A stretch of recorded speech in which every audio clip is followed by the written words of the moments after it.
تو ان کی کوشش یہ ہوتی ہے کہ جو میرے پاس ایک بار آیا ہے میں پہلی مرتبہ میں اسے اتنا کچھ دے دوں کہ وہ دوبارہ آئے ہی نہیں میرے پاس، میری جان چھوڑ دے۔ کہتے نہیں اس لیے کہ خلق خدا کو کہہ نہیں سکتا ایسی کوئی بات، لیکن ان کے رویے یہ ہوتے ہیں کہ فرسٹ ٹائم آنے والے کو دے دلا کے بھیج دیں گے کہ دوبارہ نہ آئے بندہ۔ تو علم میں جو صاحب علم ہیں ان کے رویے مجھ جیسے بے علم شخص کی سمجھ میں نہیں آتے۔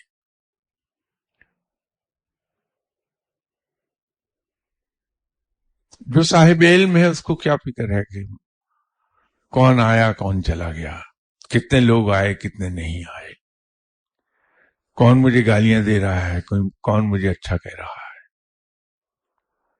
وہ مست ہے اپنے معاملے میں، اس لیے کہ انا تو اس نے کچل کر ایک طرف پھینک دی، تبھی تو صاحب علم ہوا۔ اگر انا نہ کچل پاتا وہ تو وہ صاحب علم ہوتا ہی نہ کبھی، ساری عمر انا کے چکر میں ہی پھنسا رہ جاتا۔ تو انسان کے اپنے حق میں یہ ہے کہ وہ مرشد ایک ہی رکھے، ایک ہی کے پاس جائے، تاکہ اس کا جو طریقہ تعلیم ہے وہ ایک ہی رہے اور کنفیوژن پیدا نہ ہو۔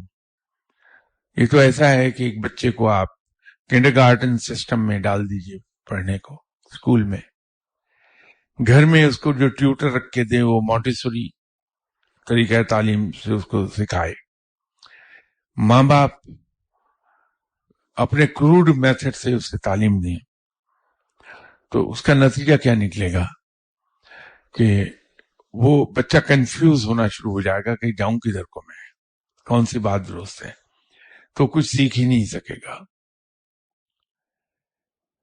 اسی لیے آپ نے دیکھا ہوگا کہ جو بہت اچھے اسکول ہیں وہ بہت سختی سے ایک بات کہتے ہیں کہ اسٹوڈنٹ کو نہ تو گھر پہ ٹیوٹر رکھ کے دیجیے آپ، اور نہ خود پڑھائیے، اس کے لیے اتنا کافی ہے جتنا اس اسکول میں پڑھ لیا۔ اس کے پیچھے حکمت یہ ہوتی ہے کہ وہ یہ چاہتے ہیں کہ اسٹوڈنٹ کو ایک ہی طریقہ تعلیم کے ذریعے سے علم ڈسپینس کیا جائے تاکہ وہ کنفیوز نہ ہو۔ مرشد اگر پکڑ لیا تو پھر ایک ہی مرشد کے پاس رہیے۔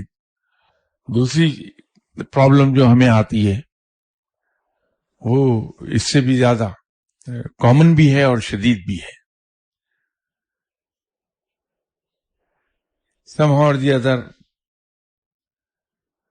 جو معاملات ہیں ہمارے اس میں انفارچونیٹلی ہمارے لیے میٹیریل چیزیں بہت امپورٹنس اٹین کر گئی ہیں۔ ہم دنیاوی ضرورتوں سے مغلوب ہو گئے ہیں، دنیاوی خواہشات سے مغلوب ہو گئے ہیں۔ نتیجہ یہ ہوتا ہے کہ صاحب علم کے پاس گئے، اس کے نزدیک تو دنیاوی چیزیں کوئی ویلیو نہیں رکھتی، کیونکہ اس صاحب علم کے مرشد صاحب نے اس پہ محنت کر کے اس کے دل سے دنیا کی محبت نکال دی ہوئی ہے۔ وہ دنیا کو اس حد تک صرف کمانا چاہتا ہے جہاں اس کی ضروریات پوری ہو جائیں، جو ضروریات پوری ہو کے بچ گئی وہ دوسروں میں تقسیم ہو جاتا ہے۔ جو صاحب علم اس کے دل سے دنیا کی محبت نکل گئی ہے، تو جب وہ اس کے پاس کوئی آدمی شاگرد کے طور پہ آتا ہے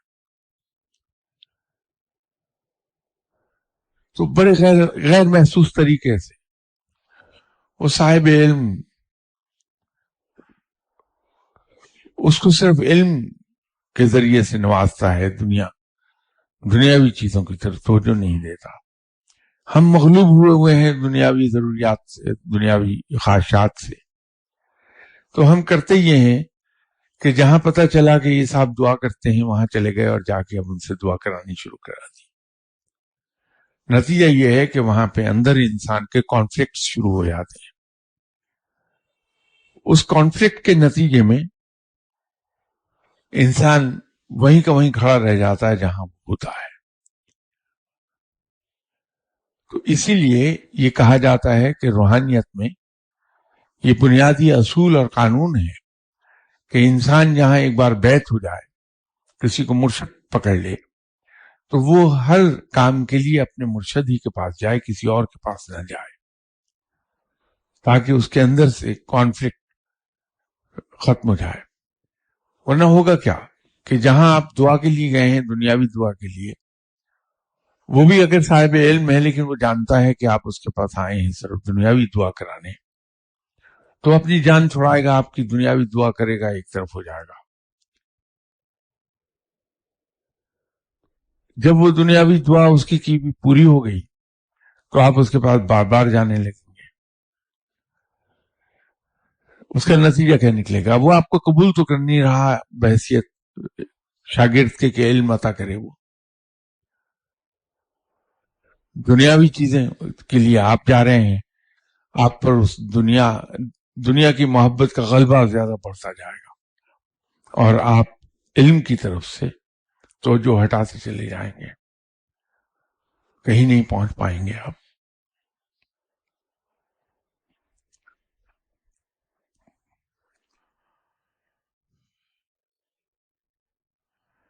کسی صاحب نے ایک اور سوال کر دیا کہ اگر کوئی شخص آپ کا ہر لیکچر سننا چاہے, ہر دعا میں شامل ہونا چاہے, مگر ہر دفعہ آنا ممکن نہ ہو, اور کچھ ایسی لو لگ جائے کہ انٹرنیٹ پر سن تو لے لیکن یہاں آنا بھی چاہے, اور جب آپ ملک سے باہر ہوں تب کے لیے کیا کوئی انٹینجیبل کنیکشن ہو سکتا ہے؟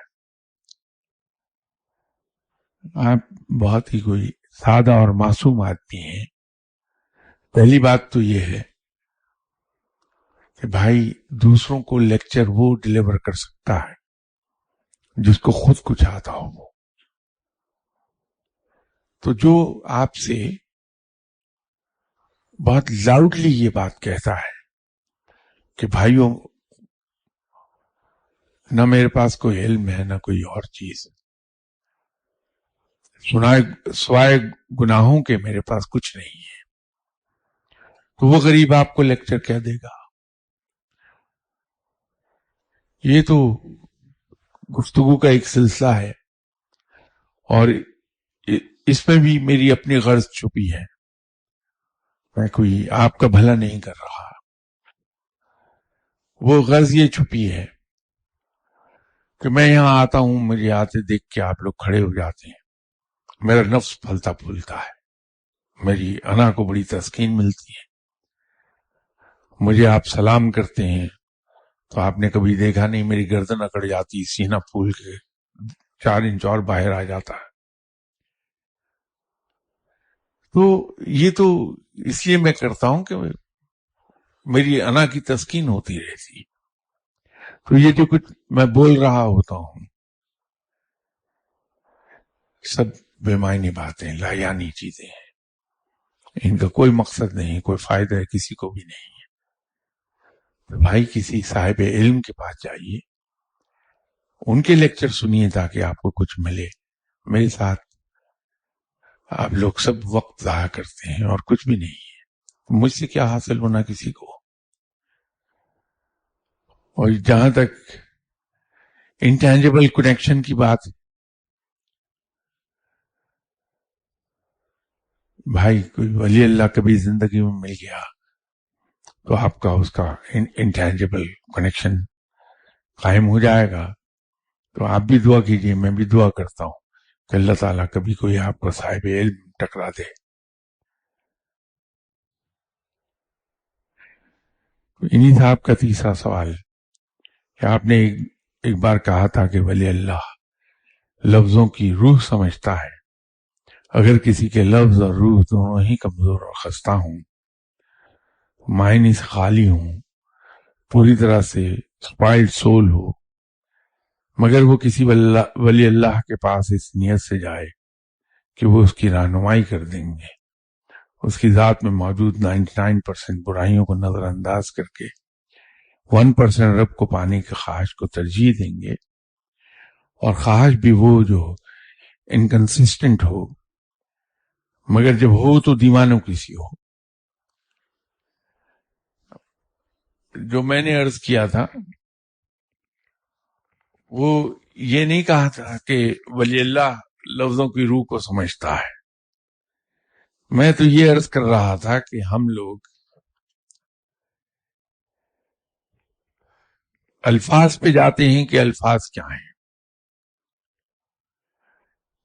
ہم مطلب پر نہیں جاتے، ہم اس کی روح کو پر نہیں جاتے کہ جو جملہ کہا گیا اس کی اصل روح کیا تھی، اس کا اصل مطلب کیا تھا. ہم صرف الفاظ میں کھو جاتے ہیں، اور یہی وجہ ہے کہ ہم سیکھ نہیں پاتے. اگر ہم الفاظ پر غور نہ کریں، مطلب پر غور کر لیں، اس جملے کی روح پر غور کر لیں، تو نہ تو کنفیوژن پیدا ہوں گے، نہ مس انڈرسٹینڈنگز ہوں گی، نہ مس کنسپشنز ہوں گے،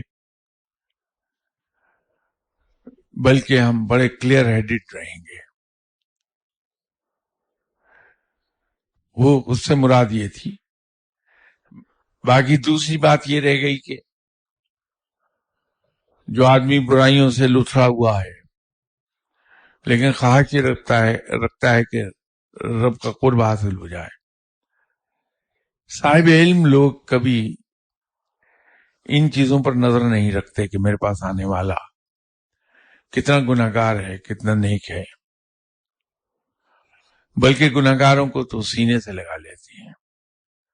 اور اس کا سب سے بڑا ثبوت یہ ہے کہ مجھ جیسے کو میرے مرشد صاحب نے سینے سے لگا لیا تھا. تو بے دھڑک ہو کے صاحب علم کے پاس جائیے، وہ آپ کو سینے سے لگائے گا. لیکن پھر میں عرض کر دوں کہ اب آپ انہی لفظوں پہ جائیں گے تو کسی صاحب علم کے پاس گئے تو اس سے کہیں گے جی آپ تو مجھے سینے سے لگائیے، اور وہ غلطی کر بیٹھا تو بیچارہ اپنی پسلیوں کو روتا رہے گا.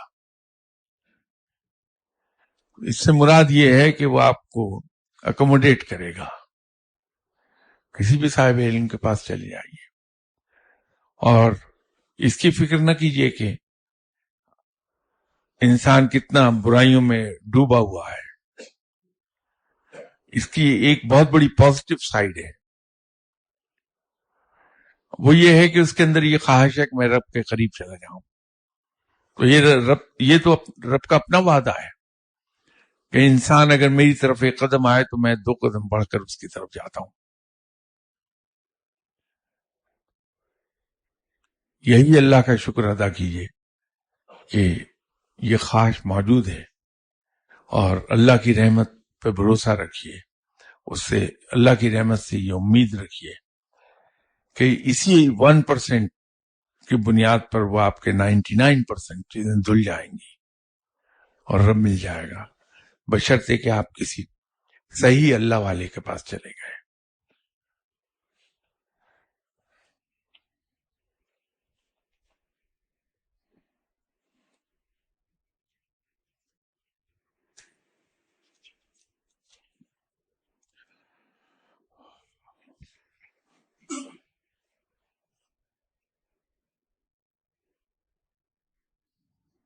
یہ میں اس لیے بآواز بلند نہیں پڑھ رہا کہ انسان نے مجھ سے درخواست کی ہے کہ میں اسے بلند آواز میں نہ پڑھوں.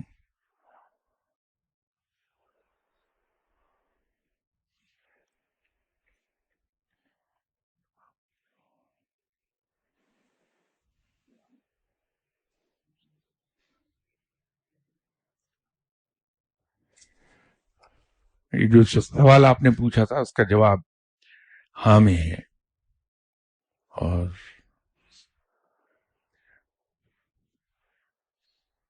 آپ کے غالباً دادا یا نانا جناب حضرت پیران پیر غوث الاعظم دستگیر کی اولاد میں سے میں.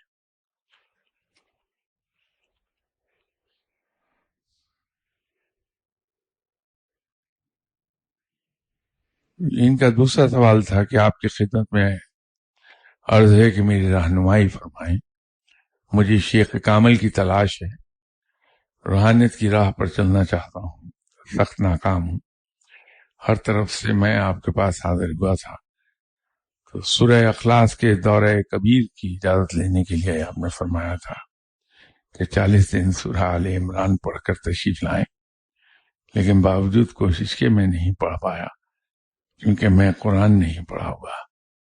تو شروع کی سورہ بقرہ کی کچھ آیات آتی ہیں، کچھ آیات آخری پارے کی آتی ہیں، مہربانی فرما کے فی الحال اللہ کا اسم پڑھنے کے لیے دے دیں جس سے میں نیکی کی طرف راغب ہوں اور میری روح لطیف ہو اور میں چکی کے 2 پارٹوں میں پسنا چاہتا ہوں، جس کا انعام اللہ کی ذات اور آپ صلی اللہ علیہ وسلم کی محبت اور شفقت ہو۔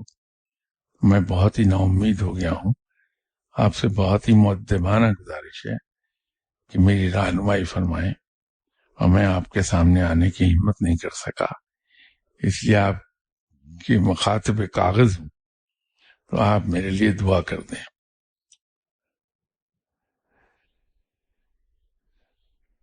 بھائی یہ سب کچھ میرے ساتھ ایکسپیرینس کرنے کے بعد بھی آپ کو یہ اندازہ نہیں ہوا کہ میں کس قدر عیار شخص ہوں، کس خوبصورتی سے میں نے آپ کو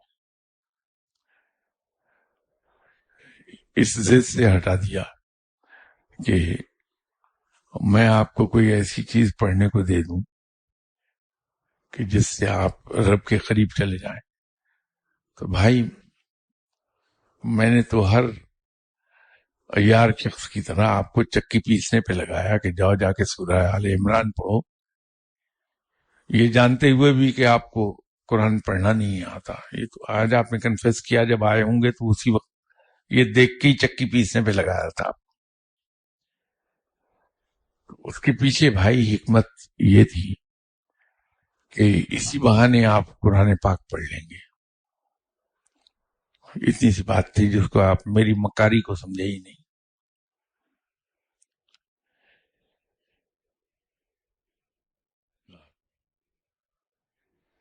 میں اب بھی اپنی اسی بات پہ اصرار کروں گا کہ آپ سورہ آل عمران 40 ڈیز تک پڑھ لیجئے،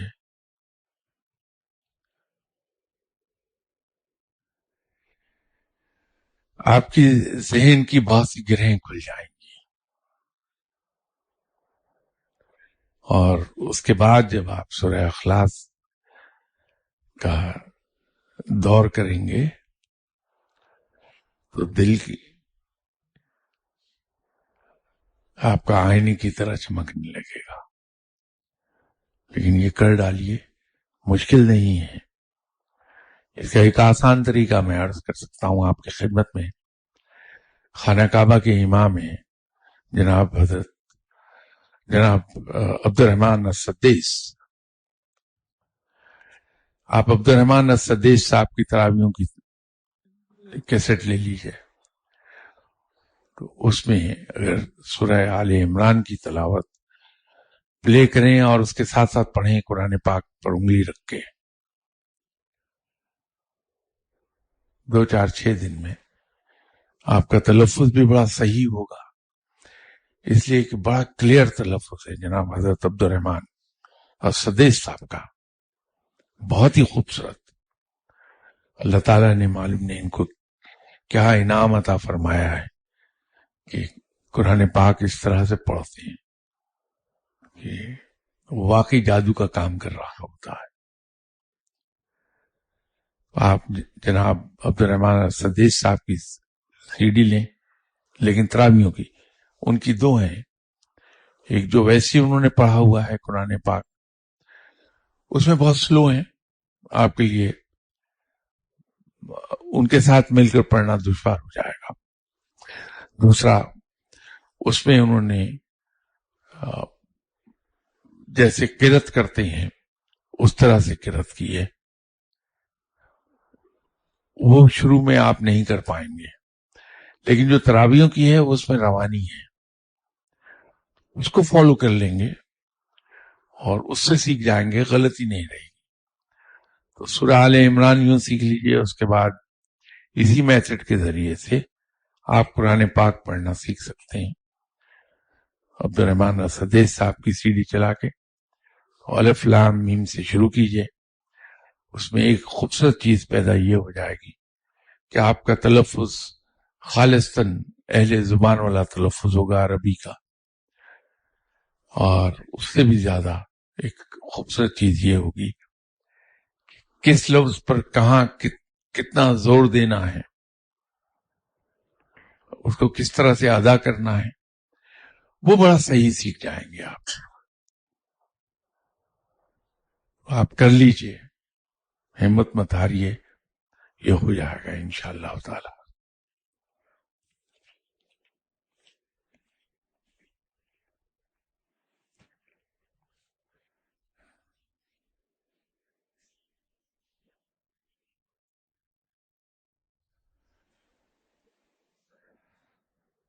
یہ کسی صاحب نے شعر کو نثر میں بیان کر دیا ہے. انہیں یہ نہیں معلوم کہ شعر و شاعری تو سر پڑھے لکھے لوگوں کا وتیرہ ہے. اس کو میں کیا سمجھوں گا کہ اپنا بنا کے چھوڑ دیا. کیا اسیری ہے، کیا رہائی ہے. اس کی روشنی میں رب تعالی اور بندے کے باہمی تعلق کو تفصیل سے بیان کر دیں.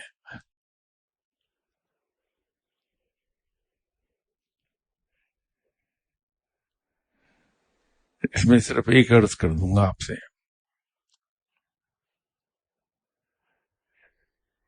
رب نے ہمیں نہیں چھوڑا ہے. رب نے چھوڑ دیا ہوتا تو ہم کہیں کا نہ رہتے. یہ تو ہم ہیں جنہوں نے رب کو چھوڑ دیا. تو جو کوتاہی اور جو غلطی خود ہم سے ہوئی ہے اس کا ازالہ کر لیں تو آپ کے اس شعر کی نفی ہو جائے گی کہ کیا اسیری ہے، کیا رہائی ہے. تو دوبارہ سے آپ اسیر ہو جائیں گے، جو کہ بذات خود بڑے فخر کی بات ہے کہ میں رب کا قیدی ہوں.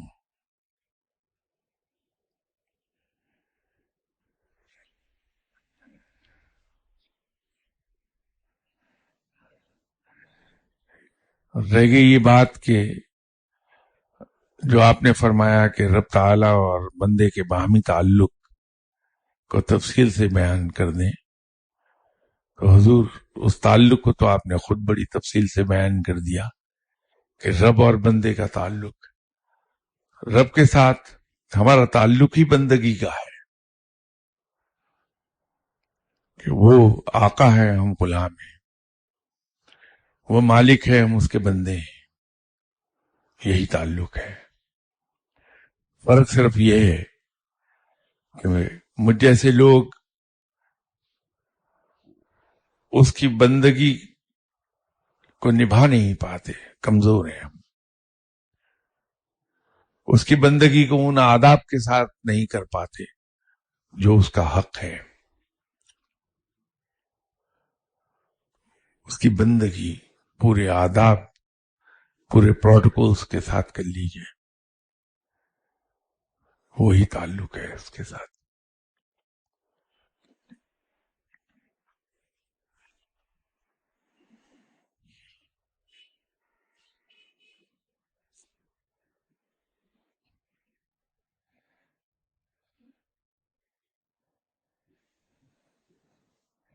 حضور یہ تو لگتا یوں ہے کہ آپ کا یہ جو سوال ہیں یہ تو کچھ علامہ اقبال کے شکوے کے مقابلے پہ آپ نے شکوہ ہی لکھا ہے کہ بندہ اپنی ضروریات خواہشات کے مقابلے کے حوالے سے رب تعالیٰ کی طرف سے ترسایا زیادہ جاتا ہے جبکہ اسے دیا کم جاتا ہے.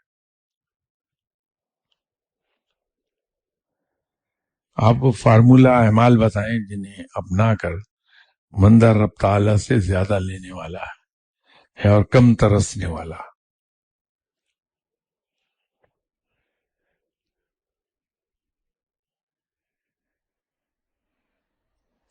قرآن پاک کی ایک آیت ہے جو سینکڑوں بار پڑھی ہوگی میں نے، لیکن اس پر کبھی غور کرنے کی توفیق ہوئی ہی نہیں تھی. ایک عجیب اتفاق ہوا کہ میں یہ جو گزشتہ محرم تھا اس میں 10 محرم کو بیٹھا ہوا ایسی ٹی وی چینلز چینج کر رہا تھا، تو ایک چینل پر شام غریباں بپا تھی. ہمارے جو اہل تشیع بھائی ہیں ان کے جو علماء ہیں وہ قرآن پاک کی تلاوت ایک خاص انداز میں کرتے ہیں، جھٹکے دار آواز. تو معلوم نہیں مجھے وہ بہت پسند ہے، تو جہاں کہیں مجھے موقع مل جائے ٹی وی پر کہ کوئی اہل تشیع عالم قرآن پاک کی تلاوت کر رہے ہوں تو میں سنتا ضرور ہوں. تو اس وقت غالباً وہ شام غریباں ابھی شروع ہی ہوئی تھی. وہ ان کے عالم قرآن پاک کی انہی آیات کی تلاوت کر رہے تھے. تو اس کے بعد انہوں نے ترجمہ اس کا بتایا کہ وہ لوگ جو خود کو ضرورت ہونے کے باوجود بھوکوں کو کھانا کھلا دیتے تو اس کا اجر اللہ کے یہاں بہت ہے، کہ اللہ تعالیٰ جنت میں ان کے لیے ایک ایسا حوض بنا دیں گے کہ جس سے وہ اپنی پیاس بجھا لیں، اور انہیں اپنی پیاس بجھانے کے لیے حوض تک چل کر نہیں جانا ہوگا، بلکہ حوض خود چل کر ان کی پیاس بجھانے کو ان تک آیا کرے گا.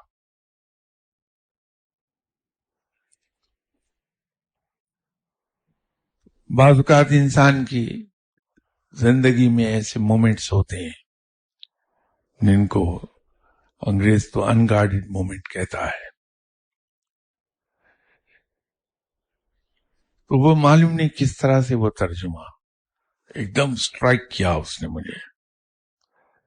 تو مجھے اپنے اوپر بھی شرم آئی کہ میں نے سینکڑوں بار اس کو پڑھا لیکن میں اسے اس طرح سے سمجھ نہیں سکا.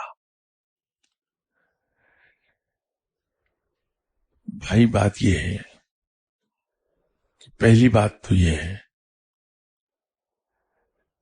کہ رب کسی کو ترساتا نہیں ہے، اور یہ میں رسمن نہیں کہہ رہا بلکہ یہ دلیل سے میں یہ کہہ رہا ہوں.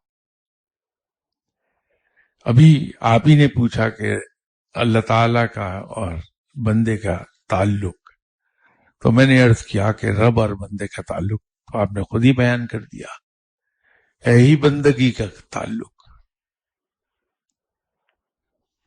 اور اس سے پہلے جو آپ نے شعر کو نثر میں لکھا تھا کہ اپنا بنا کے چھوڑ دیا، کیا اسیری ہے کیا رہائی ہے، میں نے عرض کیا کہ رب ہمیں نہیں چھوڑتا، یہ ہم ہیں جو رب کی دہلیز کو چھوڑ دیتے ہیں، رب سے دور ہو جاتے ہیں.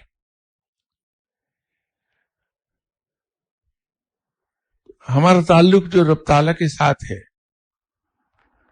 وہ غلام کا اور جو آقا اور غلام کا ہے، کہ رب آقا ہے ہم اس کے غلام ہیں، وہ مالک ہے ہم اس کے بندے ہیں.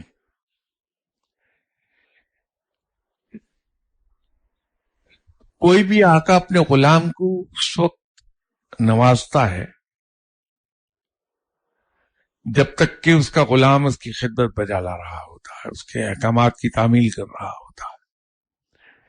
اور جب کوئی غلام سرکشی پر اتر آئے کہ اس مالک کے حکم کی تعمیل نہ کرے، عام طور پر اس کو سزا دی جاتی ہے اور اس پر ضروریات زندگی تنگ کر دیے جاتے ہیں.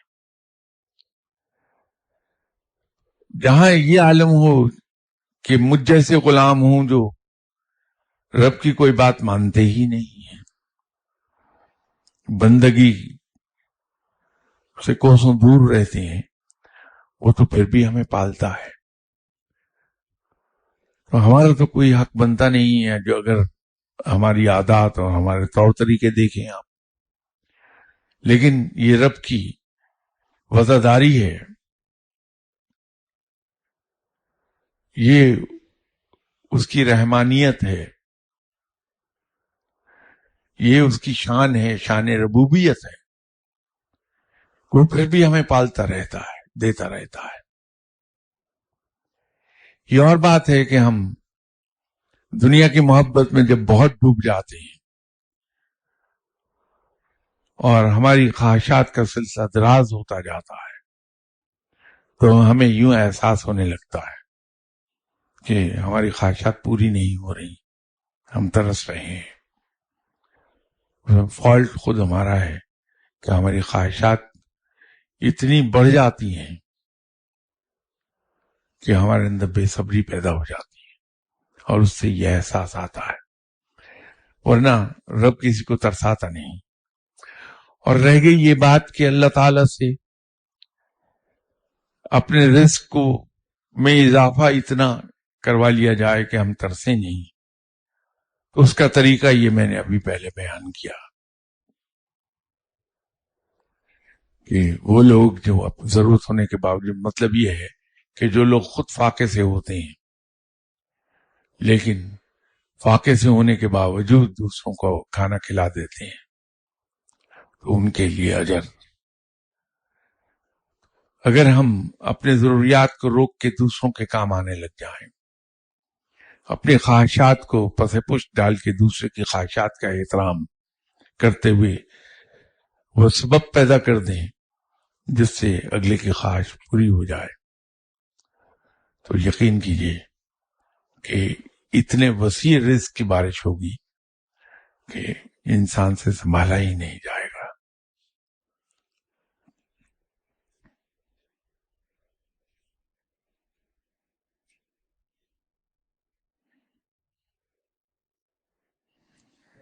تیسرا سوال ان کا یہ ہے کہ سنا ہے ایک طرح کا رزق بندے کو دیا جانا مقدر ہو چکا ہوتا ہے، مگر اس سے کوئی ایسی غلطی گناہ ہوتا ہے جس کی وجہ سے وہ اس رزق سے محروم کر دیا جاتا ہے. کیا یہ محروم مستقلاً ہوتی ہے یا عارضی؟ بندہ ایسا کیا کرے کہ طے شدہ رزق کے ملنے سے بار بار محروم نہ ہو؟ اس کا بہت مختصر اور سیدھا جواب ہے، خلق خدا پر مہربان ہو جائیے. یہ ایک ایسا نسخہ ہے کہ انسان جب خلق خدا پر مہربان ہو جائے تو رب اس پر مہربان ہو جاتا ہے، اور جب کسی شخص پر رب مہربان ہوتا ہے تو اسے کسی چیز کی کمی نہیں رہتی ہے. چاہیے اتنی بات کہ انسان خلق خدا پر مہربان ہو جائے، اور یہی ہمارے لیے بڑا مشکل ہے، یہ ہم نہیں کر پاتے. یہ جو میں اتنی بڑھ چڑھ کر باتیں آپ سے کر رہا ہوں، ابھی دیکھیے کوئی آدمی یہاں سے اٹھ کر مجھے برا بھلا کہہ دے تو دیکھیے ساری خوش اخلاقی میری ہوا ہو جائے گی اور میں بڑا تلخ ہو جاؤں گا اس کے ساتھ. ایک لمحے کے لیے نہیں سوچوں گا کہ سنت یہ ہے کہ ایسے آدمی کے جواب نہ دیا جائے بلکہ خاموش ہو جایا جائے اور مسکرا کے، اگر برداشت نہیں ہوتا تو جگہ چھوڑ کر چلے جائیں.